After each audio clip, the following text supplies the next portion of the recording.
হাদি হত্যার অর্থ যোগানদাতা হিসেবে আটক বিতর্কিত বিএনপি নেতা মির্জা আব্বাস। রিমান্ডে চাঞ্চল্যকর তথ্য ফাঁস, ৬ মাস ধরে হাদিকে হত্যার ভয়ঙ্কর ছক। এতক্ষণ শুনছিলেন সংবাদ শিরোনাম, এখন থাকছে বিস্তারিত। সব জল্পনা কল্পনার অবসান ঘটিয়ে অবশেষে হাদি হত্যার মূল হোতা গ্রেপ্তার। দৃশ্যপটে শুধু শুটার ফয়সাল নয়, উঠে এসেছে বিএনপির মির্জা আব্বাসও। প্রশাসনের এক অদ্ভুত লুকোচুরি খেলার গল্প। গোয়েন্দা তথ্য বলছে ৬ মাসেরও বেশি সময় ধরে করা হয় এই হত্যা পরিকল্পনা, এবং পুরো কিলিং মিশনটি বাস্তবায়নে কাজ করেছে দেশ বিদেশের একাধিক গ্রুপ। এ মামলায় গ্রেপ্তার একজন ফয়সালের খুব কাছের। তার জবানবন্দিতে পুলিশ জানতে পেরেছে শুটার ফয়সাল সিঙ্গাপুরে যায় ২১ জুলাই। সেখানে ২২ জুলাই সন্ধ্যায় সিঙ্গাপুর মালয়েশিয়া বর্ডারের এক হোটেলে সে দেখা করে ৪ জন হেভিওয়েট পলাতক আওয়ামী লীগ নেতার সঙ্গে। গোয়েন্দা তথ্য বলছে জাহাঙ্গীর কবির নানক, ইলিয়াস মোল্লা ও যুবলীগের তাইজুল ইসলাম চৌধুরী ওরফে বাপ্পিও ছিলেন ওই বৈঠকে। এসবের তথ্য প্রমাণ যাচাই করেছে তদন্তকারীরা। ৫ দিন ধরে এসব মিটিংয়ের পর ২৬ জুলাই দেশে ফেরে ফয়সাল। দেশে ফেরার পর একটি ব্যাংকে ফয়সালের সন্তানের নামে ৫৫ লাখ টাকা ফিক্সড ডিপোজিটের তথ্য পাওয়া যায়। শরীফ ওসমান হাদির হত্যাকারীরা ঠিক কোন পথে পালিয়েছেন রাজধানী ঢাকা ছেড়ে এবং কোন পথে সীমান্তবর্তী এলাকা দিয়ে তারা পার হয়েছেন তার আদ্যপ্রান্ত খুঁজে বের করেছে যমুনা টেলিভিশন। এখন প্রশ্ন হলো, কারা তাকে সহযোগিতা করেছিল এই দেশ থেকে পালিয়ে যেতে? তাদের নাম খুঁজে বের করতে গিয়ে দুজনের নাম পাওয়া যায়। একজন তাইজুল ইসলাম চৌধুরী ওরফে বাপ্পি, যিনি রূপনগরের মিরপুর এলাকারই ছিলেন সাবেক কাউন্সিলর। আরেকজন ছিলেন তার ভগ্নিপতি আমিনুল ইসলাম। আমাদের প্রশ্ন, এই মুহূর্তে তারা দুজন কোথায় এবং কিভাবে তারা সহযোগিতা করলেন তাদেরকে পালিয়ে যেতে? এলাকাবাসীরাই বা কী বলেন? ঢাকা মহানগর উত্তর যুবলীগের সাংগঠনিক সম্পাদক ও রূপনগরের সাবেক কাউন্সিলর তাইজুল ইসলাম বাপ্পির অফিসে গিয়ে দেখা যায় এখন এই অফিস অন্যদের দখলে। এলাকাবাসী ও ভবনের দায়িত্বে থাকা কেউ দিতে পারেনি তাইজুল ইসলাম বাপ্পির সঠিক কোনো অবস্থানের তথ্য। বাপ্পির বাড়িতে গিয়ে পাওয়া যায় তার ছোট ভাইকে। যমুনা টিভিকে তিনি নিশ্চিত করেন বাপ্পির শেষ লোকেশন ছিল দুবাই। এরপর আর যোগাযোগ হয়নি তাদের সাথেও। ৫ অগস্টের পর বেনাপোল সীমান্ত দিয়ে বৈধ পথেই দেশ ছাড়ে বাপ্পি। কাউন্সিলর বাপ্পি ছিলেন সাবেক এমপি ইলিয়াস মোল্লার ঘনিষ্ঠজন। সমস্ত কিছুর কলকাঠি নেড়েছে এই আওয়ামী দুঃশাসনের সন্ত্রাসীরা।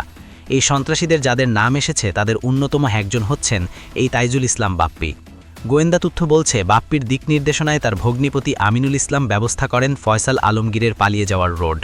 এরই মধ্যে গ্রেপ্তার আছে আমিনুল। দালাল ফিলিপের মাধ্যমে হালুয়াঘাট সীমান্ত দিয়ে হত্যার রাতেই ভারতে পালিয়ে যায় ফয়সাল ও আলমগীর। তাজুল ইসলাম চৌধুরীর অবস্থান সম্পর্কে একটি বিশ্বস্ত সূত্র ২৪-এর কলকাতা প্রতিনিধিকে জানিয়েছেন ইতিমধ্যেই পুলিশের হাতে আটক হয়েছেন তাজুল। যদিও স্থানীয় নারায়ণপুর থানায় পুলিশের সঙ্গে যোগাযোগ করা হলে তারা আটকের বিষয়টি স্বীকার করেননি। ইনকিলাব মঞ্চের আহ্বায়ক শহীদ ওসমান হাদিকে গুলি করা শুটার ফয়সালের বোনের আগারগাঁওয়ের বাসার পাশের বিল্ডিংয়ের ফুটেজ এটি, যেখানে দেখা যায় ফয়সাল তার মাকে নিয়ে বাসার নিচে পরিত্যক্ত স্থানে কিছু একটা খুঁজছে। পরে র্যাবের অভিযানে জানা যায় পরিত্যক্ত সেই স্থান থেকে বেশ কয়েকটি গুলি পাওয়া যায়। এই একই ধরনের গুলি দিয়ে হত্যা করা হয় হাদিকে। ওই ফ্ল্যাট থেকে আরও মিলে কোটি কোটি টাকার চেক।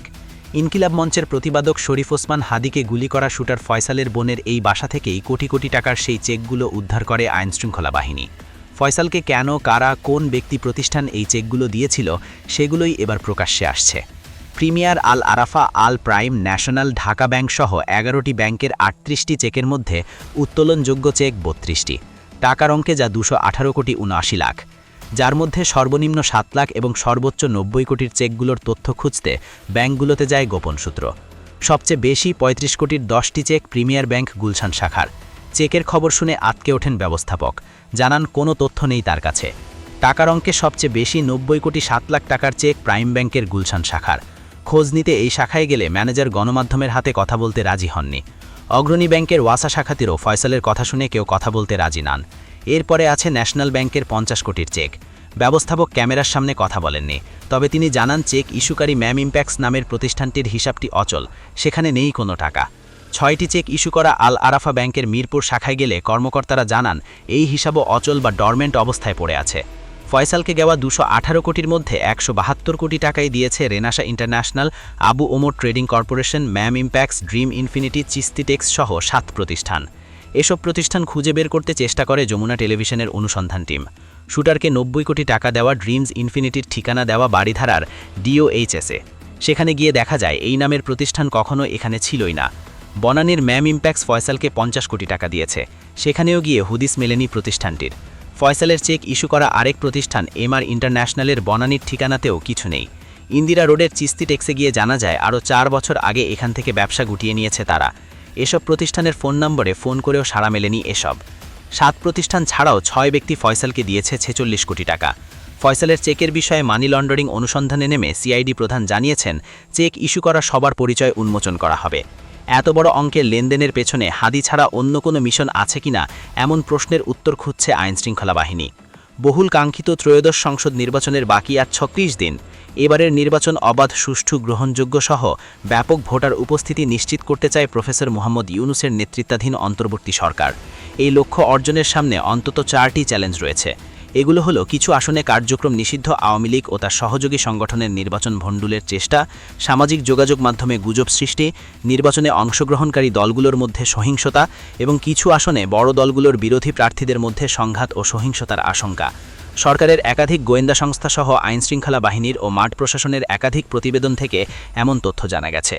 একাধিক সংস্থার প্রতিবেদনে উঠে এসেছে, নির্বাচন ভণ্ডুল করতে কার্যক্রম নিষিদ্ধ আওয়ামী লীগ দেশের বিভিন্ন জেলায় 46 আসনে ব্যাপক সন্ত্রাস চালাতে পারে। 7 জেলাকে অত্যন্ত ঝুঁকিপূর্ণ এবং 15 জেলাকে ঝুঁকিপূর্ণ হিসেবে চিহ্নিত করেছে আইনশৃঙ্খলা বাহিনী।